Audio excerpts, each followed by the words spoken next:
there, this is Straight Talk, no sugar added. I am your host, Neena Perez, and we are here to discuss life topics to challenge and transform your thinking. Let's do this. Today, I have Kristen Donnelly here, and she has her master's in social work, an M.Div, and a Ph.D. She's a TEDx speaker, international empathy educator, and a researcher with 2 decades of experience in helping people understand the beauty in difference and the power in inclusivity. And that's all I want to say right now, Kristen, because I want you to let us know a little bit more about you, and then we're just going to go ahead and get into the nitty-gritties here. That sounds great. Well, Neena, thank you so much for having me. I've been looking forward to this since we scheduled it. This is going to be a great conversation. So in kind of totality, the who I am is somebody who is obsessed with curiosity, and I have been for most of my life, and completely convinced that if we could understand each other better and deeper, then we could all get along a little bit better, that the fractured society we live in currently isn't the way that we're meant to live or that we have to live, but doing something different requires work that a lot of folks maybe aren't up for, but I think we're all capable of. That's so true. I feel the same way. I think there's a lot of fracture going on right now, personally. And I also believe that, our main media is flaming the fires of all that, division going on between all of us. But, humans are meant to be together as far as I'm concerned. I think that we are supposed to be a village and we're supposed to be supporting each other. So I think that's where you're headed with what you're saying. And I do agree with that. I do agree with that. And so you have, I did say it right? It is a master's in social work as well, right? Yep. Yeah. Yep. You have a lot of things going on. M.Div as well, which is amazing. And your PhD. So you like education. Education is big for you, right? I do. Yeah. I make the joke that they give those degrees for reading, writing, and speaking. And those are the 3 things I'm good at. So, that's kind of what it came down to. But yeah, I was in school from age 3 to age 33 with about a 1-year break. So I've done a lot of school. Yeah. Yeah, but education, I think, is so important, right? Because to me, it's always been important to me. When I was younger, I had my son when I was 15 years old. So going to school for me, I had to finish high school and then that's all I did. And so when I got into my 30s, I couldn't take it anymore. I had to get back to get educated, right? Education really opens your mind to different things, different possibilities, different groups of people, different ways of thinking. I always think of us as having like these different maps, and everybody's map is completely different, but that doesn't mean that we're not trying to go to the same destination. Like me and you have completely different lives, completely different maps, but we're sitting in the same place right now talking to each other. Absolutely. Right? I like that language. And yeah, I think education is so incredibly important. And in higher ed, there's a lot of debate over what the point of higher ed is. And when I was working in higher ed as a college professory type person, what I often said was our job was to teach students how to think critically. Unfortunately, a huge part of higher ed now is job preparedness, and that's just life and the market and how it works. But the best programs and the best universities hold that in balance. They hold critical thinking and job preparedness in balance, because we need both. We need to be able to critically think. And then that's where formal education is wonderful. And obviously I love it and you believe in it. And it's incredibly important. We know that, for instance, if a girl finishes elementary school, she has, 2 times more likely a chance to delay pregnancy. If she finishes high school, she has an 8 times more likely chance to delay pregnancy. So there's a lot of really great things to formal education, but there's also the discipline of being a lifelong learner and the discipline of understanding that education happens everywhere. It's every conversation that you're in. It's every book you pick up, fiction or non. It's every movie you watch, that there are ways that you can engage educationally with everything around you as part of a posture of how you work through the world. Right. And so I've been listening to, I listened to a couple of your talks. I think we had a TED talk and stuff. It was very well done. Oh, thank you. You talked about radical inclusive hospitality. And I wanted to, if you don't mind unpacking that a little bit, I do want to know what you bring to that. Like, what is that to you? Radical inclusive hospitality. what is it to me is everything, which is just a really cheap answer for that. So let me unpack that more. Thanks for asking. So this kind of all goes back to my idea of diversity. Right. My whole life. So I'm talking to you, I'm almost 38 years old. I've been, so I'm a firm elder millennial. I'm like firmly in that. And a lot of my adolescence and early college years were spent in diversity initiatives. I went to a public school that was very concerned with diversity. I went to a university that was very concerned with diversity. I was part of a lot of church leadership stuff when I was growing up. And there was we always talked about diversity. Can I stop you there for like 2 seconds? Can you unpack what diversity is? Yes, I'm about to do that. Okay, good. So it would niggle in the back of my mind that we weren't like something was wrong with this, because every time I would be at a room and people would be talking about diversity, it was really clear they were only talking about Black people and white people. Yeah. And they were treating it entirely as a tick box exercise. And it wasn't in any way, shape, or form about recognizing the existing diversity in the room. Like I got in a fight actually in college because most of our college was very apparently homogeneous, white, evangelical or mainline Protestant. And like they treated the, 10 or so students of color on campus as like the bastion of diversity. And I was like, well, I'm one of the only students on campus whose family owns a family business. Like that brings a lot of diversity to the table. Mm-hmm. I'm also one of the only students who grew up above the Mason-Dixon line. Like that brings a diversity to the table. And I kept getting shut down. Like that diversity wasn't as valid. So as I went through my social science education and kind of looked at it, what I realized is that the reason we cannot achieve diversity the way that we want to is that diversity exists. It's a reality. What we need to achieve instead is inclusivity. So every human being carries diversity within them. This really goes back to the theory of intersectionality that Dr. Kimberly Crenshaw coined. This idea that none of us are one thing. We are all many, many things all at once. And so we form common points of intersection with each other, but we also form othering. And so there's this whole mess, but we keep pretending that we can achieve diversity. Like, well, I have a diversity initiative. We need to create diversity. No, pal, you got to recognize the diversity you have and then cultivate it to where it can be inclusivity so that everybody can bring their full selves to the table all the time, so that I don't walk into a room and I am just categorized as overeducated white lady and you put me in that corner and that's it. That's all I am to this room, without realizing that I bring a richness of diversity to the conversation. Right. So radical inclusive hospitality is opening up your life and your worldview and your mind and your heart and your everything and saying the best way to be human is with other people. I don't know how to human perfectly. Nobody does. We are all making this up as we go along. Right. So let's find other people who have different elements of diversity.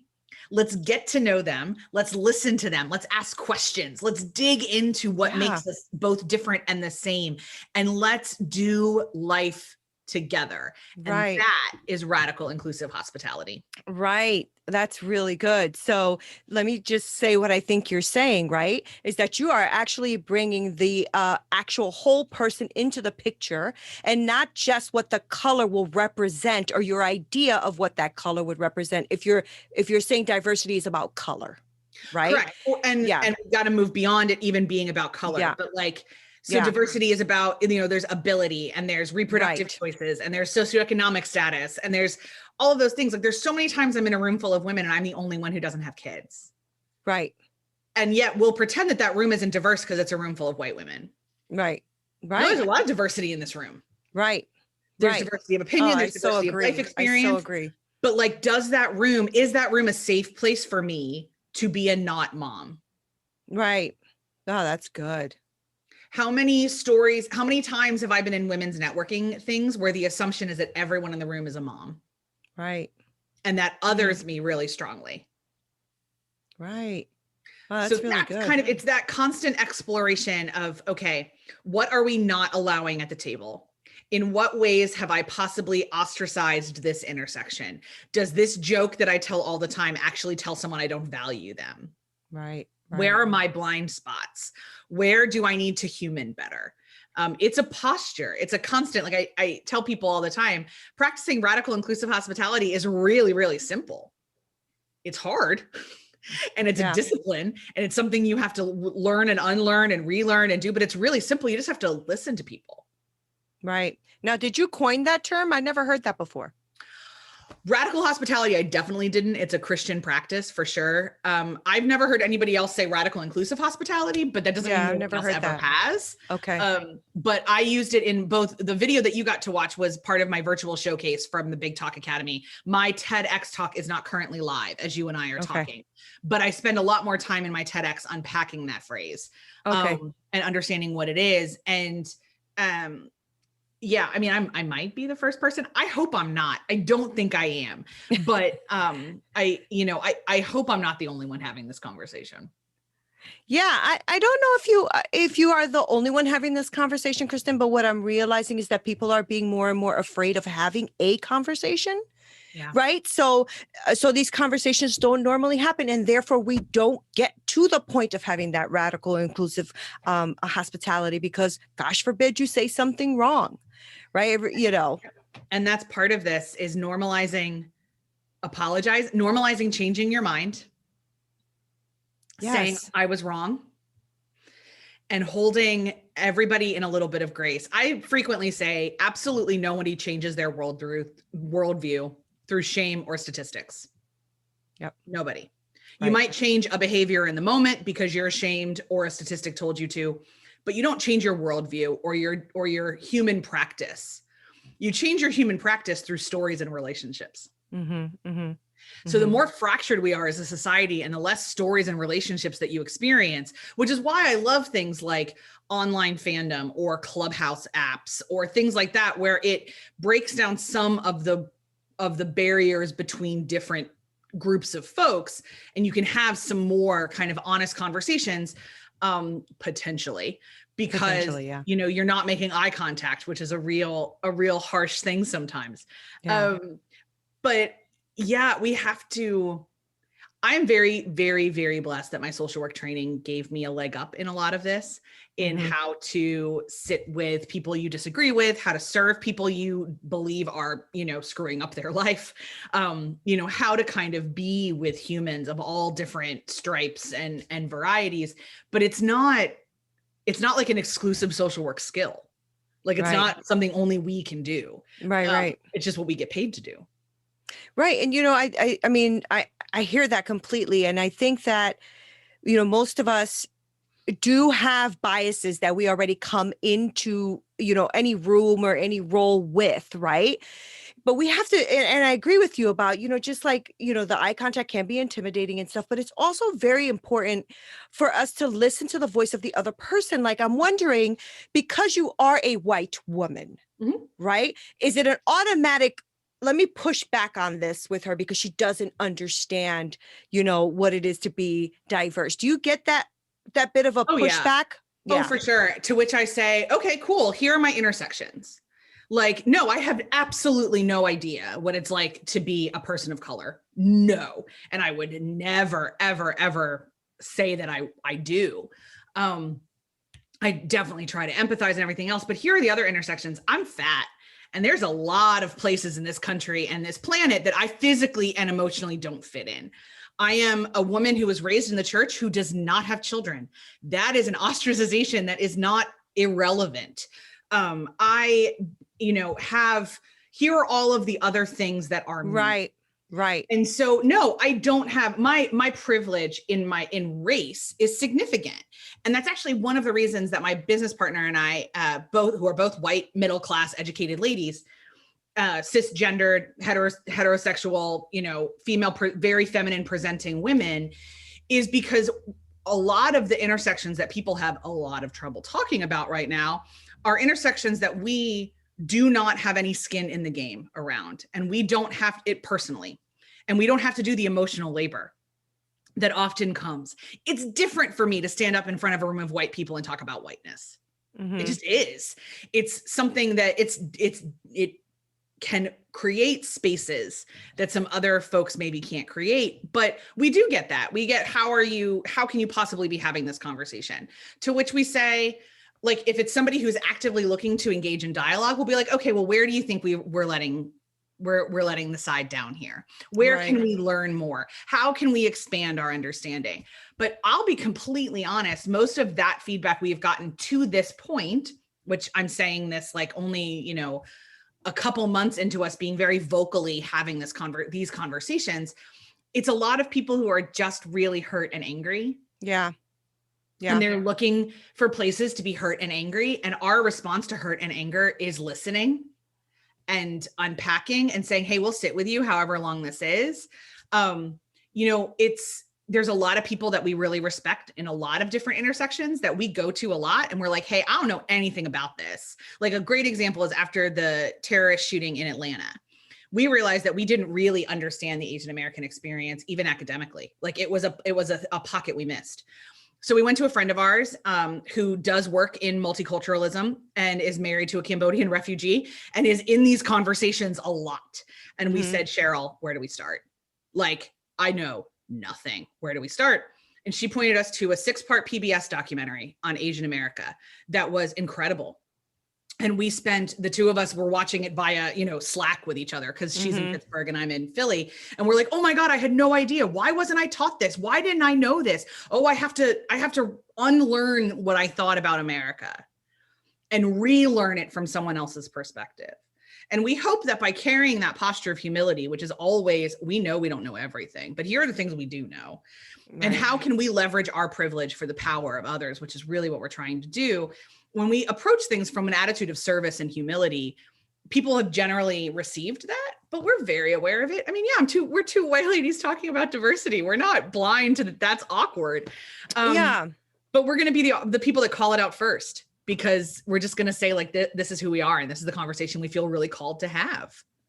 Yeah. And I think, you know, that it's also something that there's nothing to be, how do I word this? You know, I guess it's because I'm hearing you say, you know, we're two, you know, white women who are doing this in our whiteness and all that kind of stuff. And, you know, to me, I feel like you're just a human, right? So I guess my brain just doesn't work that way. You know, like I don't usually see, oh, this is a white person, so they have privilege. This is a black person. They don't. I don't see it that way. I'm Hispanic myself. I just never saw it that way. I always saw myself as, okay, this is what you have in front of you. What are you going to do about it? How do you leverage yourself up?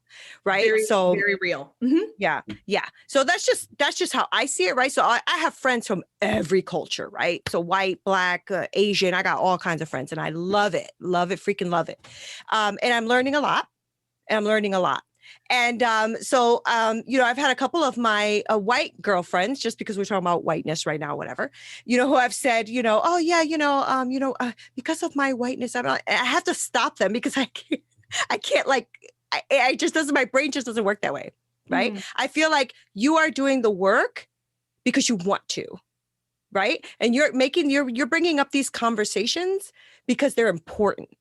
And I think people need to have these conversations because we're all freaking human, right? The same way you're a human and I'm a human. Now we have that intersection where we're meeting.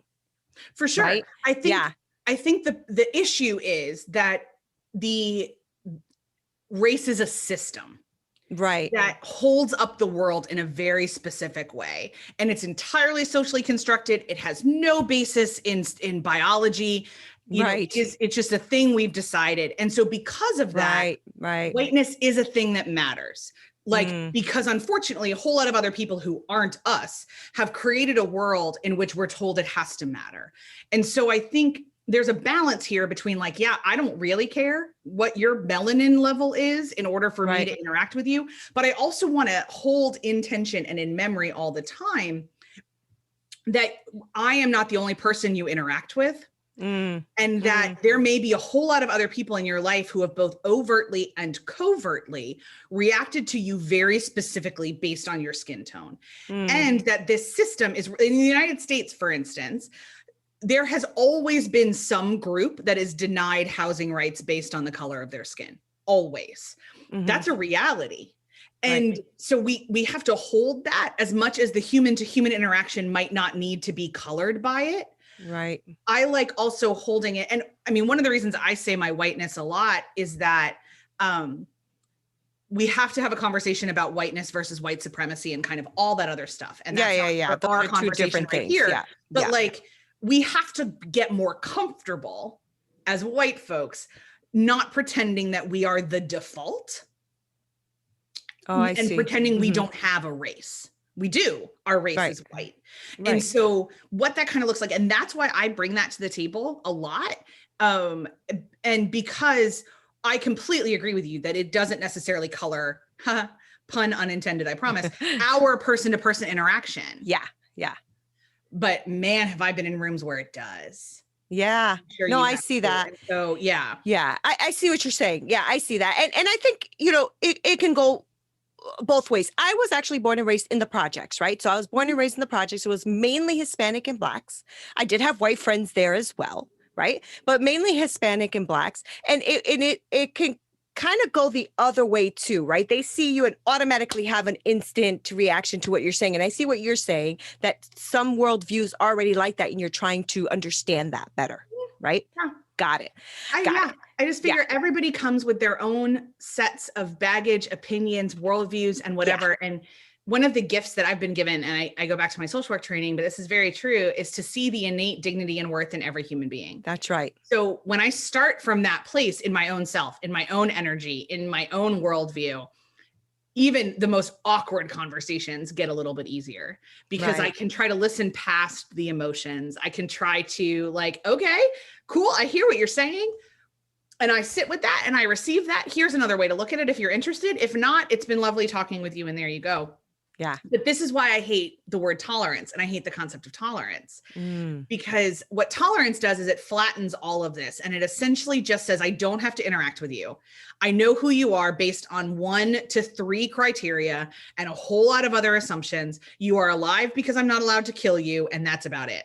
And the minute that, and that's what we were fed for most of the 90s and the aughts, is that we have to tolerate each other. I think that's actually really insulting. Yeah. And yeah. really, really kind of ugly. And what I'd like to do instead is acknowledge that the minute you interact with somebody on any level, mental, I should say tolerance is entirely passive and lets us off the hook as well. And we don't need to be let off the hook. That's Look at what true. has happened as we've been let off the hook. We need to be back on the hook. And so the minute you engage emotionally, intellectually, physically with somebody, you have moved past tolerance. You can say, wow, okay, this is a toxic situation and I got to separate myself from it and I'm not going to be in a relationship with you. That's not tolerance. Right. That's the beyond. It is, we have to move past the not the only engaging with our own worldviews. That's true. And that goes to where we started, right? With about everybody having a different map. Right. But Absolutely. I think everybody also needs to own their stuff too. Correct. Right. It can't just always be, it's, it's a white point of view or it's a black. You got to own your stuff too. You can't just come at somebody and then expect them. Yeah. I would never, I'm sorry. I'm just saying, I would never want to be sitting in a room with you and assuming because you're the white woman that I could just come at you. You know what I'm saying? Because I have this, you know what I mean? Because you're a freaking woman and a human being also. You see where I'm at? Absolutely. Yeah. And I think, and I've been in, I think we've all been in a lot of rooms where that's the prevalent emotion. And we've all been in a lot of rooms where that's not the prevalent emotion. Right. And I think the best thing we can do to move us all to how do we interact with humans is to say some of the quiet things out loud. And to say, I think owning it is important. Not only owning, so I have privilege based on these systems. And because of just where I was born, who I was born to, the decisions my parents made before I was even conceived, all of this soup that I swim in. First of all, if you are an American citizen, if you are a blue passport holder, you have a privilege on this planet that most of us don't really fully understand. Even backbreaking poverty in the United States is not backbreaking poverty in a lot of other places in the world. 100% agreed. And so there are resources here that don't exist in other places, as broken and as terrible as our systems are. We have to kind of acknowledge the global scale of things sometimes. Right. And just say, you know what, here are the places, because the way I say it frequently is that all of us have privilege. I say that too. And so you have to acknowledge your privileges before you can acknowledge your oppressions. If you start entirely from a place of your oppressions, it's going to be real difficult to do community with people. It's going to be really different to human with other people. Yeah. But if it's going to be difficult for you to even strive because you're oppressed. It's going to be, you're coming at it from a really negative place. And when we talk about energy and, the laws of the universe, it's just a really exhausting way to live. We know from research, it's very valid. And a lot of people get to make that decision for themselves. But it is when you're coming from a place of anger perpetually, it's very draining. Yeah. And I did that for a little while. And my anger was entirely, very much based in against the patriarchy. I was angry. And the more I learned and the more I did, I worked a lot with rape survivors and rape as a weapon of war, women that had been raped as a weapon of war and what that kind of looked like. I was just so angry all the time. Mm-hmm. And Mm-hmm. it wasn't serving anybody. It was, I think, important. I had to burn the anger off. I had to sit with that rage for a little while and really feel it, because some of the things that I saw and did and experienced and heard were the worst parts of human. They were the worst things we can do to each other. That's just part of pieces of jobs that I've had. But I couldn't park there. Yeah, good for you. Because all it would do is damage me. Yep. And not do anything productive to move the planet forward. That's right. That's right. So what is your goal? What is the goal? Change the world. That's good. And how are we doing this? One conversation at a time? One conversation at a time. So we consider ourselves empathy educators. My deep, deep hope is, like, in terms of the current parlance, like, I think Dr. Brene Brown has done a lot to help us understand vulnerability. Yeah. We'd like to do a lot to help everybody understand that empathy is not like an emotional response. It's a mental and intellectual posture that you move through the world with. So that's it. That's the goal, is how do we, and then everyone else that we love and interact with and serve, understand and enact and live from a posture of empathy. And how are you and your partner doing this right now? Great question. A bunch of different ways, because we are both people who love to produce content. So we've got a podcast called The Culture Cast that comes out 3 times a week that talks about culture, both popped and lived culture, in a way to help do empathy. We've got a YouTube channel with a bunch of different series on them. One of them is called The Colonizers World Tour, where we're spending a different week in a different country and talking about the history and legacy of colonization in it. I do an interview series called Welcome to My World, where I've got folks from all different walks of life telling me about their lives. Something that I'd love to have you on, Neena, if you'd be love it. Sure. So we do that. We also teach workshops and do corporate retreats and show up on Zoom channels. We run a research institute at Charleston Southern University. We work with students at Charleston Southern. Every way that we can figure out how to leverage our training and our emotional calling as educators is something that we do. Good. I'm really happy that you're doing this kind of work. I'm really happy that you're doing these kind of conversations. This is so important. And, although, people might not agree, disagree, whatever it is, the conversation is happening. And I feel like if we can at least get there, then we can overcome all the other stuff, right? And, people don't always like what I have to say either, because I'm just a straight talker. That's just how I talk. And I'm always like, listen, I just don't agree with you. I just don't. But that doesn't mean that what you're saying is invalid. I don't have to agree with everything you say or feel at this moment, and the best thing about us is that we are, people who have a brain that keeps growing and expanding. And so what I believe today might not be what I believe tomorrow when I get more educated. Absolutely. And that's one of the major beautiful things about normalizing changing our minds. Right. Because if it's like we decided, like, once we all graduated college, we could stop changing our minds and we could stop growing. Like, oh my God, the things I believed in my 20s. Yeah. Yeah. Oh, I was such a sweet summer child. I had no idea about the world and totally thought I did. And we have to keep growing and loving, and love is a verb. It is an activating entity as you move through the planet.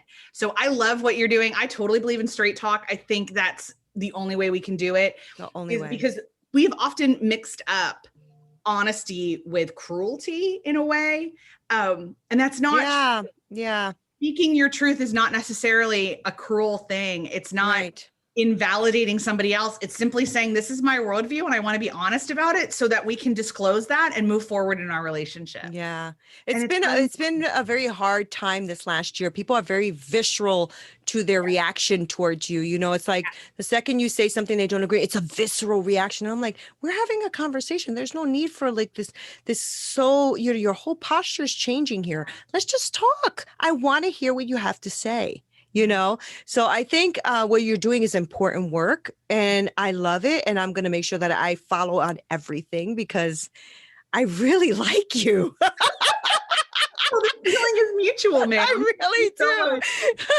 So if you don't mind, really, really quick, I'm going to let you go, but I would like you to let my audience know how they can find you. I know you told us a little bit about the podcast, but what's your YouTube channel name and your social media handles? we are boring and that our name is the same pretty much everywhere. Oh, So good. it's at Abbey Research. You spell Abbey with an E. So ABBEY Research. We're on YouTube, Instagram, Twitter, Facebook, and Perfect. LinkedIn, all under that name. Our website is abbey-research.com because Abbey Research was taken at some sort of like biomedical thing or whatever. But anyway, so we're Abbey-Research. You can sign up for our newsletter there. You can see a lot of pictures of us being kind of cheesy.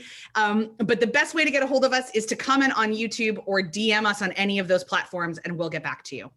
Great. And I'm assuming that do you do a lot of talks for like different corporations and things Yes. like that? Perfect. Okay, great.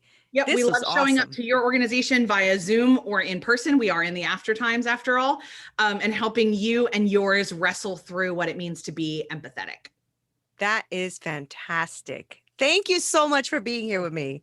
This was really, really good, Kristen. I appreciate you and I really appreciate your time. And I would love to be a part of your program as well. So just send that over to me. I'll go ahead and book that in.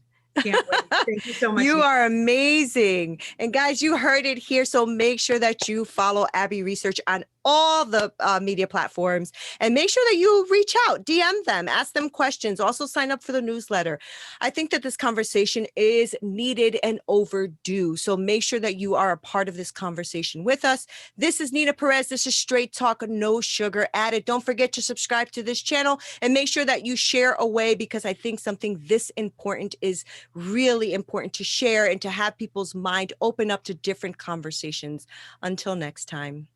Make sure that you visit our website at Straight Talk No Sugar Added, where you can subscribe to our show on iTunes and Stitcher or anywhere you listen to your podcast or on YouTube, so you'll never miss a show. And while you're at it, if you found value in this show, we'd appreciate a rating on iTunes, or if you simply tell a friend about our show, that would be awesome too.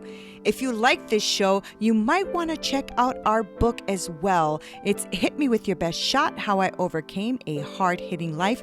I am Neena Perez, and I am here for you. If you are looking for private coaching, make sure that you email me at hello@straighttalknosugaradded.com. Until next time.